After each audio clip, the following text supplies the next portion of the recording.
What can a national title do for Indiana football? Here's how much its value has changed. Chicago, Indiana football coach Curt Cignetti closed out Big Ten Media Days last week with swagger, touting the conference his national champion Hoosiers won as the nation's best. 2 hours later, a reporter asked Indiana athletic director Scott Dolson what that championship is worth to his state's flagship institution. Advertisement Intangibly, Dolson said, it's priceless. Tired of constantly refilling your pet's water bowl? This filtered fountain keeps water circulating and offers a generous capacity, giving cats and small dogs convenient access to flowing water. Want to get the best verified deal and see full details? Visit grabdeal.us/5 right now. As for the hard numbers, he brought over IU Senior Associate Athletic Director Kevin Van Ruy for specifics about athletic donations and the year-over-year value. That's from a long-established program, too, Dolson said. We've got a long history of really great contributors. But I didn't realize that it actually doubled. A 16-0 football season pushed Indiana's athletic department donations up $25 million to $50 million in fiscal 2026, which ended June 30. Indiana was already the Big Ten powerhouse in men's basketball ticket sales, and every football ticket for the upcoming season was sold within 1 day back in February. The residual effect throughout campus contains a similar boost with record-high interest among applicants, though a capped number of incoming students prevents that number from soaring, too. A university-high 48,626 undergrad students entered Indiana University last fall, while overall applications increased by a record 9.3%. Entering the upcoming year, those applications grew another 10%. It's part of a surge that started with President Pamela Whitten's hiring in 2021 and was bolstered by the football program's championship. The success that we've seen on the field really reflects larger momentum at Indiana University, Whitten said.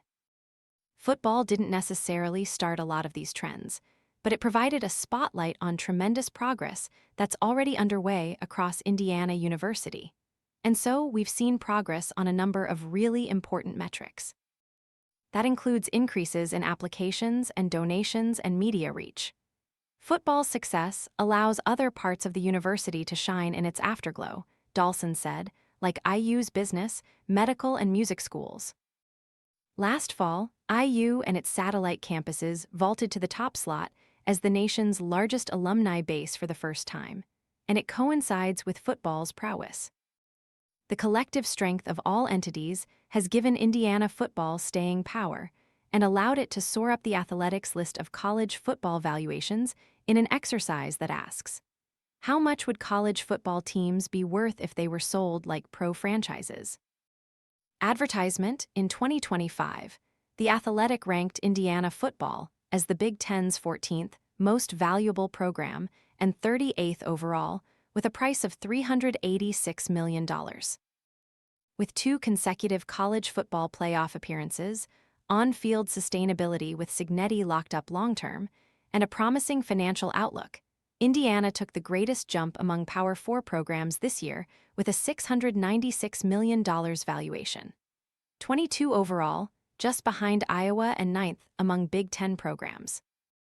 The leap also rewards the risks, both in personnel and financial, that Indiana took to reach its goals. Before last November, the football program had the most losses in Division I history, and its stadium was often less than half full in the shadow of its more popular men's basketball program.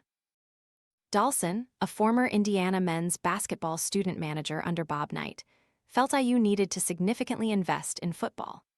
As the program languished through a 3-20 for Big Ten record from 2021-23, Dolson sought a $26 million university loan from Whitten to move on from coach Tom Allen rather than hold on another year for a reduced buyout. Quite frankly, with the ambition that we had, which was to win a national championship, we needed to make investment in key areas, and so I made the decision that it was a smart, prudent, and wise investment, Whitten said. This is going to more than pay for itself. The strategy that you saw applied to football is also being applied to other areas of the university as well. I'm hired to get us to the top of things and make the decisions about what it takes to get there. Cignetti has a 27-2 record in 2 seasons, and the crowd sizes reflect it. Last year, the Hoosiers averaged 53,190 in attendance, up from 44,589 2 years ago, and 3 crowds exceeded capacity, including a modern stadium record 56,088 against Illinois. The final revenue numbers from the 2026 fiscal year are incomplete, but it should show a substantial increase from any previous season. Advertisement: the value of a championship is greater for Indiana than more established programs like LSU, Michigan, and Clemson.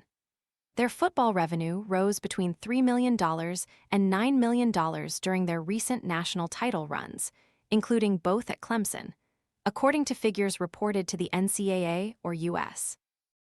That's a nice bump, but not a massive spike. The same idea would hold true for professional franchises with large, loyal followings. The Philadelphia Eagles and Seattle Seahawks can only capitalize so much on their recent Super Bowls if they were already selling out the stadium. "There's only so many seats," said Jacqueline Garner, the principal lecturer and faculty director for Georgia Tech's minor in the business of sports and entertainment. Although Garner's own valuation analysis is more rigorous than the athletics approach and has different goals, it also showed enormous growth for IU. Last year, she pegged the Hoosiers' value at about $350 million. After the championship run, it's in the $450 million to $540 million range. It'd be even higher if Indiana had announced a jersey patch sponsorship like the one Ohio State recently sold for $17 million per year, or if she factored in the impact on academics. The success also comes with a cost, said Kevin Kaiser, an adjunct full professor of finance at Penn's Wharton School of Business. Cignetti and the staff earned raises, and higher expectations generally lead schools to spend more to meet them. But the buzz and bump in attendance, donations, and everything else have created something that isn't a one-off financial event. It goes up, and it stays there. Dolson concedes no one wants to hear about rising costs associated with winning, but they are factors in Indiana's future success. Cignetti commands a $13.2 million per year salary, which is more than double what Indiana paid in fiscal 2024, plus staff retention. But that's a small price to pay for a consistent high-level football program.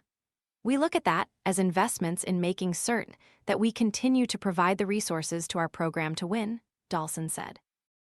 "We want to sustain growth every year. We don't want to just be a one-hit wonder." Matt Baker contributed to this report.